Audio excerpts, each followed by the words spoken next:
नमस्कार मित्रों, आज हम आपके लिए गणेश जी महाराज और उनकी चमत्कारी खीर की कहानी लेकर आए हैं। एक समय की बात है, गणेश जी महाराज ने पृथ्वी पर मनुष्यों की परीक्षा लेने का विचार किया। पृथ्वी भ्रमण के लिए गणेश जी ने बालक का रूप बनाया और अपने एक हाथ में चम्मच में दूध ले लिया और दूसरे हाथ में एक चुटकी चावल ले लिया और गली गली घूमने लगे। साथ ही साथ आवाज लगाते जा रहे थे, मेरे चावल और दूध से कोई मेरी खीर बना दो। कोई उन पर ध्यान नहीं दे रहा था और सब लोग उन पर हंस रहे थे। ना समझ बालक चम्मच भर दूध और एक चुटकी चावल में कहीं खीर बनती है। ऐसे ही गणेश जी एक गांव से दूसरे गांव घूमते रहे, लेकिन कोई भी उनकी खीर बनाने को तैयार नहीं हुआ। ऐसे ही सुबह से शाम हो गई। कोई मेरी खीर बना दो, कोई मेरी खीर बना दो, ऐसा कहते हुए गणेश जी घूमते रहे।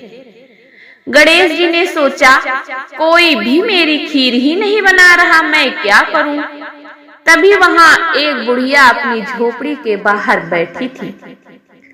वह गणेश जी को देखकर बोली, बेटा ला, तेरी खीर का सामान मुझे दे दे, मैं तुम्हारी खीर बना देती हूँ। गणेश जी बोले कि बूढ़ी माँ, तुम्हारे घर में जो सबसे बड़ा बर्तन हो खीर बनाने के लिए ले आओ। बूढ़ी अम्मा ने सोचा, बच्चे का मन रखने के लिए सबसे बड़ा बर्तन ले आती हूँ। बुढ़िया माई घर में सबसे बड़ा बर्तन लेकर बाहर आई। गणेश जी ने चम्मच से दूध और चुटकी से चावल डालना शुरू किया। तब बुढ़िया माई के आश्चर्य का कोई ठिकाना नहीं रहा। यह क्या चमत्कार, कुछ समझ नहीं आ रहा। देखते ही देखते पतीला दूध से भर गया। बुढ़िया माई ने उस पतीले को चूल्हे पर चढ़ाकर खीर बनाना शुरू कर दिया। तब गणेश जी बोले, तुम खीर बनाओ, मैं स्नान करके आता हूँ, मैं वापस आकर खीर खा लूंगा। बूढ़ी माँ बोली, बेटा इतनी ढेर सारी खीर का क्या काम है, मैं इतनी खीर का क्या करूंगी? तब बाल गणेश बोले, तुम सारे गांव को खीर खाने का निमंत्रण दे दो। बुढ़िया माई बोली, ठीक है, मैं पूरे गांव को कह देती हूँ। बुढ़िया माँ की खीर की खुशबू धीरे धीरे पूरे गांव में फैलने लगी। बूढ़ी अम्मा ने घर घर जाकर खीर खाने का न्योता दे दिया। आज मेरे घर खीर का प्रसाद बना है, आप सब आ जाना। पड़ोसने बोली, अम्मा इतने लोगों को खीर कहाँ से खिलाएंगी? लोग उस पर हंसने लगे। बुढ़िया के घर में खाने को तो दाना नहीं है और सारे गांव को खीर खिलाने के लिए न्योता दे रही है। चलो चलकर देखते हैं बुढ़िया माई कौन सी खीर खिलाने वाली है। धीरे धीरे लोग बुढ़िया माई के घर आने लगे। देखते ही देखते गांव इकट्ठा हो गया। जब बूढ़ी माई की बहू को इस दावत के बारे में पता चला तो वह रसोई में पहुंची और खीर से भरा पतीला देखकर उसके मुंह में पानी आ गया।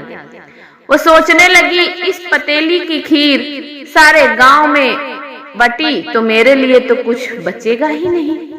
ऐसा सोचकर बूढ़ी अम्मा की बहू ने एक कटोरी में खीर निकाला और दरवाजे के पीछे बैठकर खीर खाने की तैयारी करने लगी और खाने से पहले बोली, गणपति जी भोग स्वीकार करो। ऐसा कहकर वह खीर खाने लगी।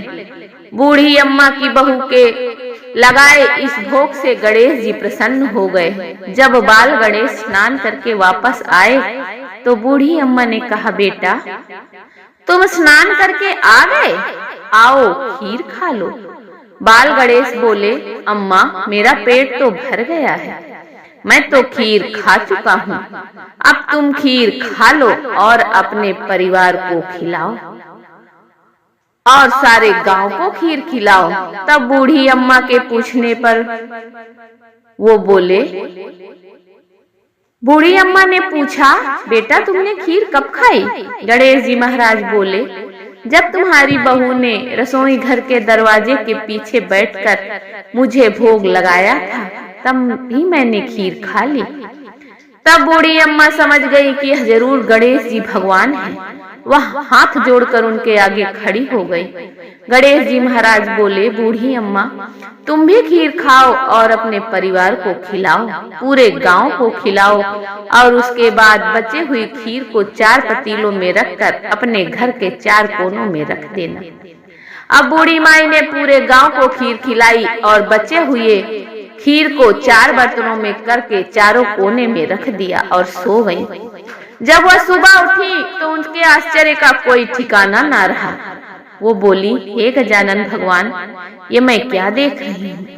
पतीलों में खीर के स्थान पर हीरे मोती जवाहरात भरे हुए हैं। हे विघ्नहर्ता, आपने मुझ पर बड़ी कृपा करी है।